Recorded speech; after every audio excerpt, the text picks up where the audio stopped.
Good afternoon and welcome to this week's macroeconomics analysis session for October 16th, 2015. David with you again, and sitting alongside me is Jeff. Hello, Jeff. Hello, David. Hello, everybody. Let's get underway. The disclaimer, first and foremost, the content of today's presentation or any other Elite Traders Club material does not constitute a recommendation, nor does it take into account your investment objectives, financial situation, nor particular needs. Before making an investing decision based on the general advice presented in any of our presentations, please consider whether the advice is appropriate in light of your financial circumstances.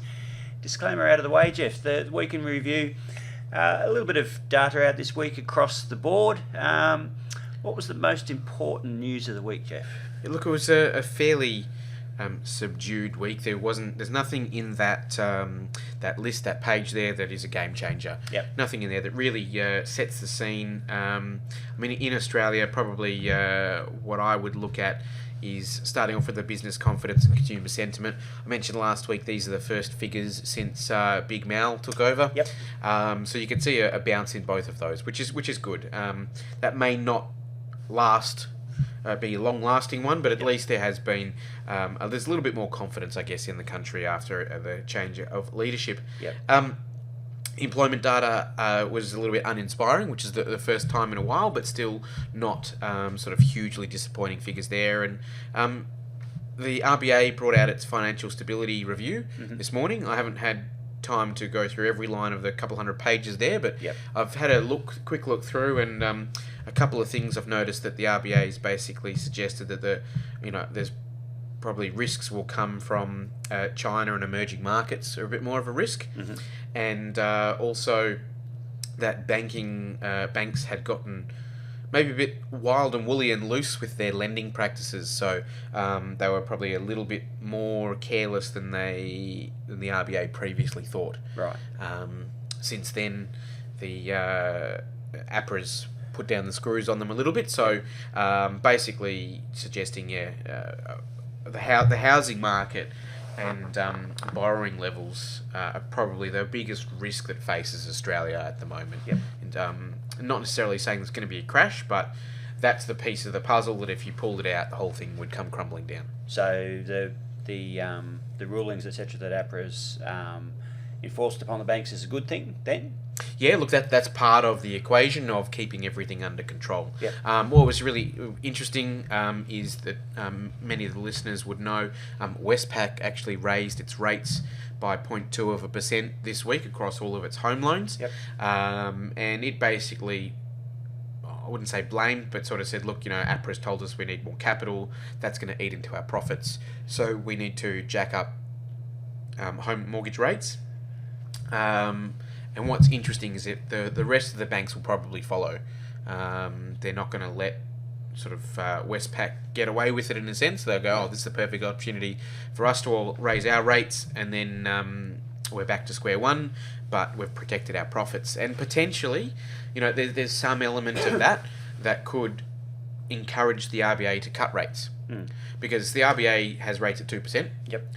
Obviously, no one out there is borrowing at 2%. The RBA looks at what end users are paying. So they look at what the banks are charging. And if the banks are charging more, they'll say, that might be too much. If the RBA cuts rates, that'll even things out a bit. So there's a bit of talk there. So now, based on the back of that, markets are pricing in a bit more of a chance of seeing a rate cut in Australia next month. Interesting. Okay, because I've been watching the Aussie dollar, and obviously this last week the Aussie dollar's been on a bit of a tear upwards. Yep. But probably some of that is again because it's against the US. Yes. The weakness in the US dollar, probably over the last couple of weeks, in fact. That's right, and Yeah. and the Aussie, particularly in the last week, the Aussie dollar has actually gone up less than the US dollar has gone down. Yeah. So you're right. Yes, we're going up. When it probably should be moving down because of the rates, Yep. but it's really the US dollar is just pushing us higher. Exactly. Okay.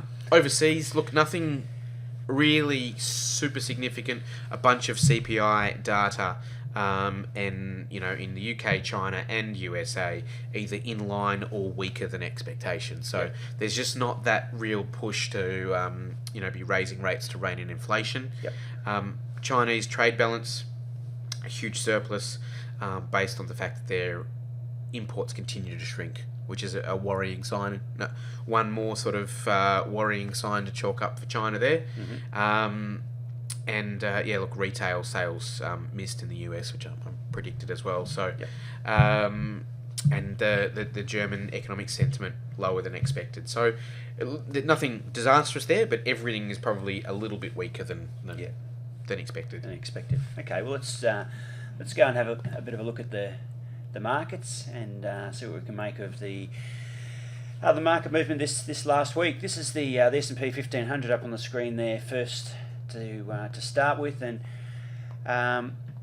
just recently we were talking about this rebound back upwards where we had this classic 3-bar reversal a few weeks ago now. It seems like a long time, and market came back down very, very quickly, and it was looking very bearish at that time. We were certainly way down in extreme market risk territory, now moving back into very high and now into high. So market risk is improving, if you like, from what was pretty dire levels a couple of weeks ago now, and getting more up towards moderate. And depending on what happens tonight in the US, if we get a candle like we had last night, we may even end up the week in moderate market risk, which would be a pleasing sign.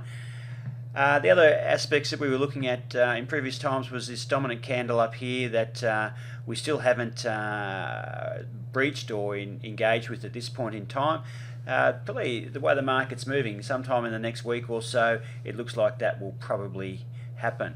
Interesting to note that these old levels of support, once we breached them, did act as future levels of resistance. We're now back above them, and they're starting to act as support once again. So given now what you were saying, Jeff, that inflation measures in the US are very benign, it's quite unlikely that the Fed's going to do much with interest rates this year, and the market loves a low interest rate environment.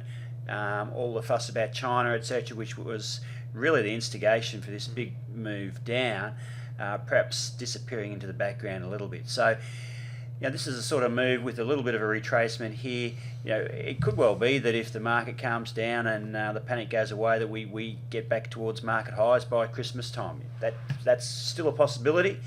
If we don't have too many events sort of out of the blue that upset things. Certainly volatility is starting to wane a little bit compared to what it has been previously. I'll talk a little bit more about that on Monday, Jeff. Yeah, look, the biggest, certainly in the US, I mean, obviously looking at the S&P 1500, about a month ago they had a big Fed meeting and they kept rates on hold, and that sort of kept global markets guessing a little bit what's going on, when is this going to happen. Yep. When they didn't do anything, I commented at the time that that they're not really going to do anything until December. So the next few months I could see that risk. I predicted the risk would come off. Yep. And everyone would sort of just go back to normal for a few months, and then we might have that next event in sort of mid-December. Yeah. And having said that, now the market is really not even expecting that much in December. They're even looking till early next year. So there's not a lot, in my opinion, that'll throw the American market, just locally, forget China and things like that. Yep. But domestically, I don't think there's going to be a lot that'll throw a spanner in the works for the US. Yep. So if you think the charts, looking like they might be in recovery rebound mode, my, I guess, macro backdrop to that is that I don't see any short-term risks in the US, so I can see that playing out. This is obviously the local market here, and we had drawn this downward channel for a period of time. We mentioned that we had moved out of that and then fallen back in with all this extreme volatility, great big moves upwards and downwards through here. And just more recently, following a bit of the US, moving up nicely to what was an old ceiling. We're testing that level again. Not surprising, having a little bit of retracement from there, having a good day on the market today. And certainly if we can get a close above this level, that'll be quite bullish for our market.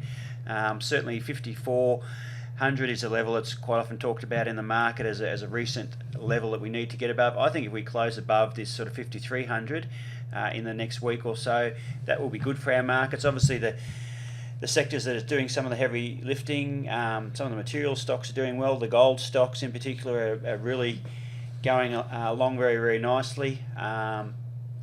So if that happens to continue, then things are starting to look up a little bit for our market. But having said that, we're still in very high risk at the moment, and we've still got a bit of work to do before we can really start thinking about seriously adding to the broader watch list. Just because of market risk at this point in time, the market will sort itself out over a period of time, and we'll just wait for that. And when the time's right, we'll start adding positions back into the portfolios. So that's pretty much my take on the markets in terms of what's been happening in the last week or so. Let's just go and have a bit of a look at what's coming up next week. Jeff, what's the market moving news for next week? Anything significant? No. No? No. Quiet week? Another quiet week. Locally, the only thing of note is RBA minutes. Yep. Obviously, they kept rates on hold a couple of weeks ago. Yep. They gave away absolutely nothing in their statement. So I'm not expecting any groundbreaking notes in the minutes. I'd say that'll probably be a non-event. Yep. Overseas, obviously, Chinese GDP and some other numbers, all three of those are expected to weaken slightly. Mm-hmm. Sort of a fairly steady pattern there. Yep. Canada. They've cut rates a couple times this year, but they'll keep rates on hold there, so nothing shocking. In Europe, I think you'll see French and German PMI probably weaken a touch. Mm-hmm. And the ECB is an interesting one. They've continually sort of said, look, we are willing to act if needed, announce more stimulus, etc. The data that I've been looking at in Europe has been pretty uniformly weak. Mm-hmm. So I don't know if we'll get something on Thursday, but certainly in the near term, or next few months, I still think we could see some more stimulus out of Europe. So the conference will be interesting to see if we can pick up any hints. Yep. But nothing in there certainly will be a game changer. And I think probably at the moment, no news is good news. I think if there's not much to drive the markets one way or another, I think they'll probably drift higher, still sort of continue this recent rebound they've had. Interesting. You don't have a Westpac home loan? No. No? Well, that's good. Otherwise, you might be paying a little bit more in interest there. I did have a question about China. Obviously, there was a lot of volatility in the Chinese market about 6 weeks ago in particular. And since then, the Chinese market seems to have calmed down a little bit. There was a lot of news in the papers and online about what was happening in China and what the government was doing, and all sorts of speculation and margin requirements and all that sort of stuff. That seems to have dissipated. That seems to have waned a bit. Do you think the broader global economy is a bit more comfortable with what's happening in China now? Because it used to be, shock, panic if Chinese, correct me if I'm wrong, if it was PMI or whatever was below 50, it was like, oh my gosh, China's slowing down, the whole world's going to collapse.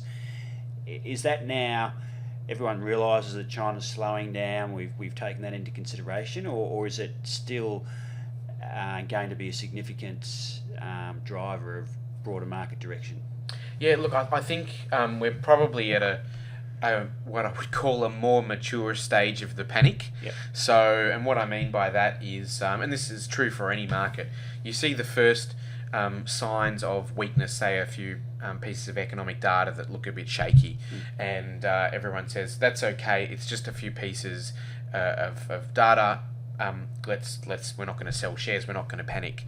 Then a few more pieces start to hit the headlines, and once it gets over a certain hurdle, everyone says, okay, this it's really happening.